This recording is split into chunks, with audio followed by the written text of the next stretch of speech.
Après donc avoir accueilli nos compatriotes aujourd'hui, quel est le message que vous voudrez leur délivrer aujourd'hui? D'abord, je voudrais rendre grâce à Dieu de nous avoir permis de vivre ce moment, qui est un moment tout aussi exceptionnel que celui de l'accueil que nous avons réservé à nos lions, revenus champions d'Afrique pour la deuxième fois. Effectivement, ils le sont, grâce au soutien de tout le monde, à l'implication de tout le monde, à tout un peuple qui a poussé l'équipe pour qu'elle donne le meilleur d'elle-même sur le terrain et en dehors. Et les symboles de ce soutien sont bien entendu nos supporters. Surtout ceux qui ont fait le déplacement, qui ont été dans un pays organisateur, qui se sont fait remarquer parce qu'ils ont donné du cœur, avec le cœur aussi. Cela nous a valu la victoire que nous avons. Nous sommes aujourd'hui très contents de les retrouver sur le territoire national. Je voudrais saluer leur courage, leur dignité. Ils ont démontré qu'ils ont le sang de lion et qu'ils sont des champions. J'ai une pensée aussi pour les familles qui ont enduré dans la dignité cette épreuve qui aujourd'hui s'est terminée. J'ai une pensée pour nos ambassadeurs, nos diplomates. Je voudrais leur dire ma satisfaction dans le travail efficace mais discret qu'ils ont abattu pendant tout ce temps-là et de façon constante. Je voudrais aussi saluer la posture de nos avocats, des associations de supporters, de la fédération, pour leur solidarité agissante à l'endroit des familles et des lions. Je voudrais aussi remercier les autorités marocaines pour avoir particulièrement Sa Majesté le Roi accordé cette grâce clémente à l'occasion de la fête de la Tabaski. Je voudrais dire aux supporters qui nous ont rejoints aujourd'hui que nous avons enduré cette épreuve avec eux, que nous avons senti qu'il y avait une partie de nous-mêmes qui était restée au Maroc.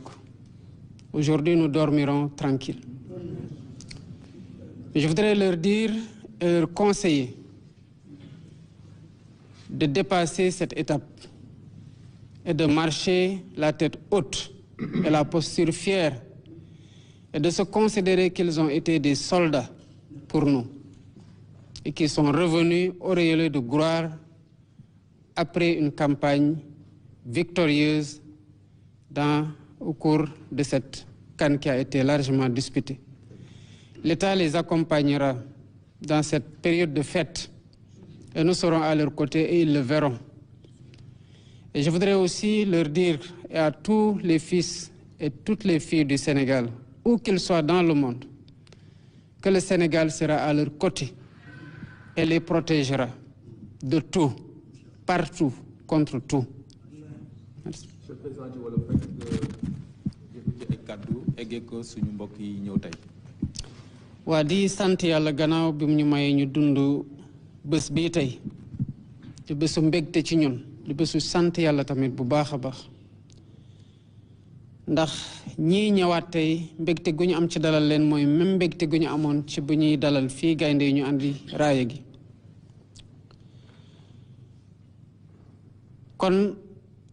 dañuy sant yàlla bu baax waaye ndokkale leen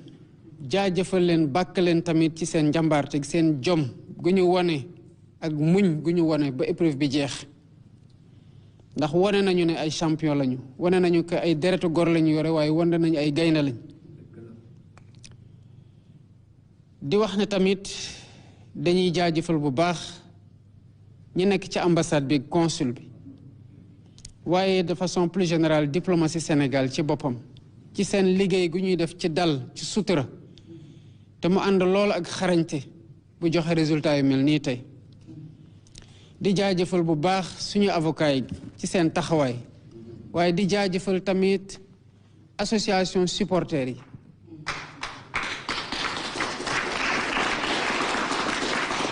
ci seen solidarité jëmale ko ci famille détenus yi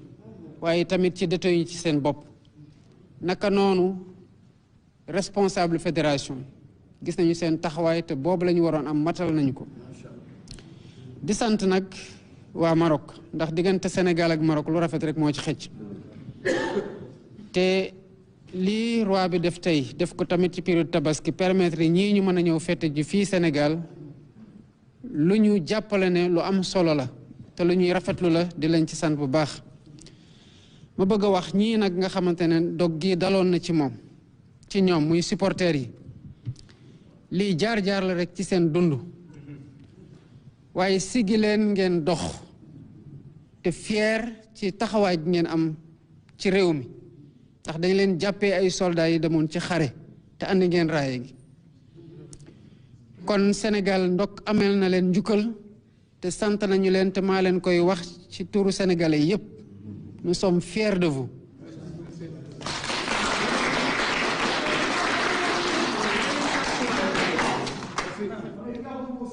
fii ñu toll nag tombe nag feetu tabaski bi te xam nañu ne père de famille yépp ngi daw di am lu ñu wut si ngir seen njaboot xam nañu ne amu leen woon jot dox tànk yooyu te ñun ngeen teewaloon fee ngeen nekkoon ba am fa ndog kon taxawaay gi war dinañ leen ko taxawu ci bés yi di wax nag yéen ñi demoon te xam naa ne di ngeen demaat ci ay yeneen campagne ñii ñi bisi yàlla musal leen ak ñii waaj a dem ci yeneen campagne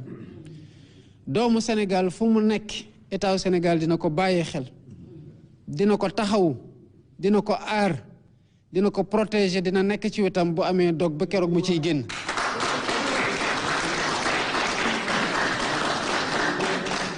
kon ñu ngi leen di sant bu baax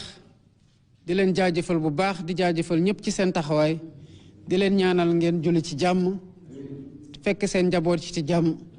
incha allahu rabbi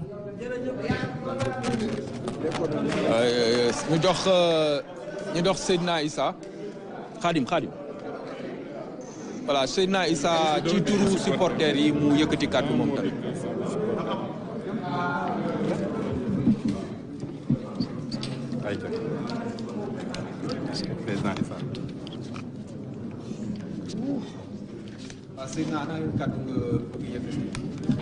salaamaaleykum di wax alhamdulilahi rabil alamin alhamdulilahi rabil alamin alhamdulilahi rabil alamin di sant suñu borom bu baax moom mi ñu may ñu mën a fekk tey jotaay bi excellence monsieur le président tey wax sa taxawaay dinañu xaw a jafe ndax sentiment de satisfaction bi ñu am waaye xanaa ñu jéem rek sànni ci ay kàddu yu ndaw di kàddu yu ngërëm jëmale ko d'abord si sa majesté le roi Mohammed VI que Dieu continue de l'assister si jëf ju rafet ji mu def ànd ak générosité ak noblesse defe ko ci bis bu ay fête bi nga xam ne ñu ngi ko waaj a jëm fête bu màgg donc ñun supporters yi Sénégal yi ñu ngi koy wax jërëjëf excellence monsieur le président de la république yow la ñuy masawu ndax sa njaboot moo demoon